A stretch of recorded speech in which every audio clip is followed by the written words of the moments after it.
Picture this: a peaceful backyard in a quiet American suburb. Trees rustling, kids playing during the day.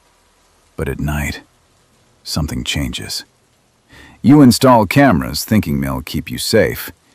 Instead, they show you things you wish you'd never seen. This isn't just a story.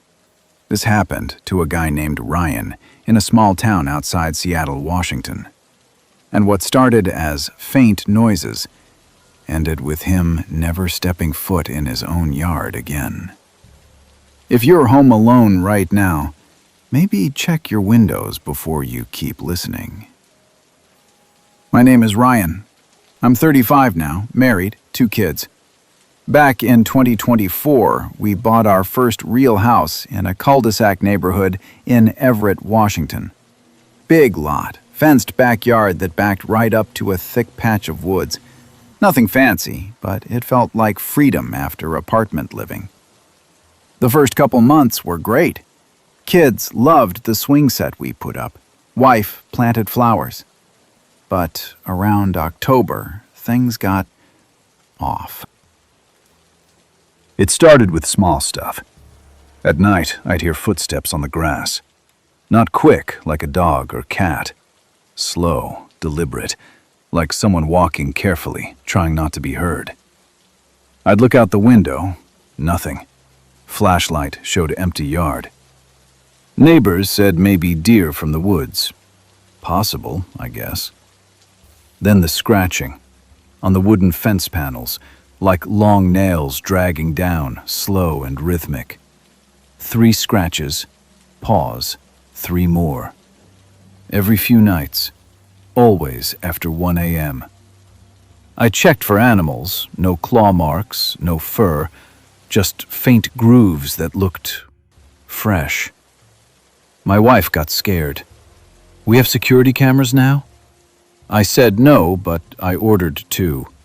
One pointed at the back door, one at the fence line toward the woods. Cheap Ring-style, motion detection, night vision, cloud storage. Set them up Thanksgiving weekend. Felt like overkill, but better safe. First week, normal alerts. Kids running, wind knocking branches. Then December 8th, 2:37 a.m. Phone lit up. Motion at back fence camera. I opened the app. Infrared green. Yard empty. But in the corner, near the tree line, a shape. Tall, humanoid. Standing perfectly still behind the fence. Not moving. Just there. Head slightly tilted toward the camera. Arms hanging loose, too long for normal proportions. No details on face, too far, too dark. But it was looking right at the lens. It stayed 2 minutes 14 seconds, then turned, walked into the woods. Slow steps. Vanished. I showed my wife next morning. She freaked. "Call the police." They came, watched clip, said could be a tall person, maybe a teen pranking. "Install lights, motion floodlights." We did. Bright LEDs all around fence. Didn't help. Next incident, December 15th, 3:12 a.m. Both cameras triggered. Back door cam showed nothing at first. Then, something crossed the yard. Fast. From left to right. Blurry streak, like running low. But when I slowed the footage, it was crouched, on all fours. No, walking bent over. Hood up? Hard to tell. It paused midway, looked toward the house, then continued to the fence and climbed over? No, it just melted into the shadows. Fence can caught the same thing from the other angle. Closer now, maybe 10 feet from lens. Hooded figure, face hidden, but hands, pale, long fingers. It reached out, touched the fence, then pulled back. I started sleeping with a bat by the bed. January came. Snow fell. Yard white and quiet. Alerts stopped for a bit. Thought it was over. February 3rd. Worst night. Multiple alerts. 1:45 a.m. to 4:20 a.m. Constant. First clip. Figure back at fence. Closer. Standing right against it. Head pressed to wood like listening. Second clip. It climbed, slowly, over the 6-foot fence. Dropped into yard silently. Now inside. Walking toward house, slow. Each step crunching snow. Third clip. Back door cam. It reached the patio. Stood under the light we installed. Hood down now. Face wrong. Pale skin stretched tight. No nose, really, just slits. Eyes black hollows. Mouth open in a wide, silent O. Teeth uneven, sharp-looking. It stared at the back door glass. Raised one hand, placed palm flat on the window. Fogged the glass with breath. Slow exhale. Then whispered. Mike barely caught it.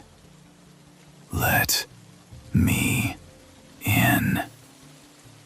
I was watching live. Heart stopped. Grabbed phone, called 911.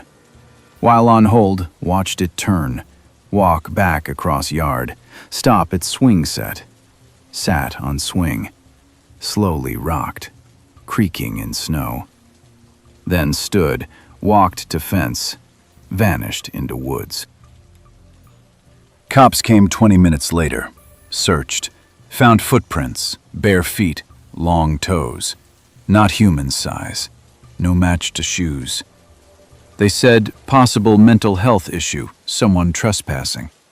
Advised reinforced locks, alarm system. We got everything. Deadbolts, window sensors, more cameras.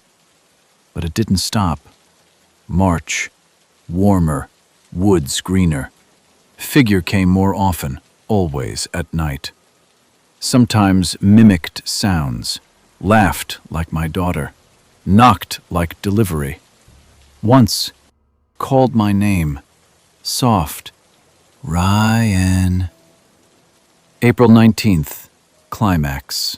Kids asleep. Wife at mom's. I alone. 2:50 a.m. Alert. Figure in yard again. This time, not alone. Two shapes. One tall hooded, one smaller, child-sized, following. They walked to swing set.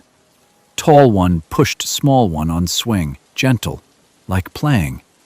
Then both turned toward house, stared. Tall one raised arm, pointed at my bedroom window, where I was watching. Small one waved, slow, like hello. I ran downstairs, grabbed gun, legal in WA. Yelled through door, "Get out! Police coming!" They didn't move, just stared. Then, small one spoke. Child voice. "Daddy, why won't you play?" My blood froze. My kids were upstairs asleep. I checked, they were. Figured vanished when sirens approached. Cops found nothing. No prints this time, snow melted. We sold the house, moved to city apartment. No yard, high floor. But last week, new phone notification from old camera app. I never deleted it. Motion detected, backyard. I didn't open. Deleted app. But sometimes, at night, I hear scratching. Not on fence, on my apartment door. Soft. 3 scratches. Pause. 3 more. And I wonder, did it follow? If you're in a house with a backyard, check your cameras tonight. Because sometimes the watcher isn't outside looking in. It's already inside, waiting for you to let it play. This was Ryan's story, true as he told it on a late-night forum. If it gave you chills, hit like, subscribe. Share with someone who has a backyard. Turn on bell. More true nightmares every week. Sleep with lights on, just in case.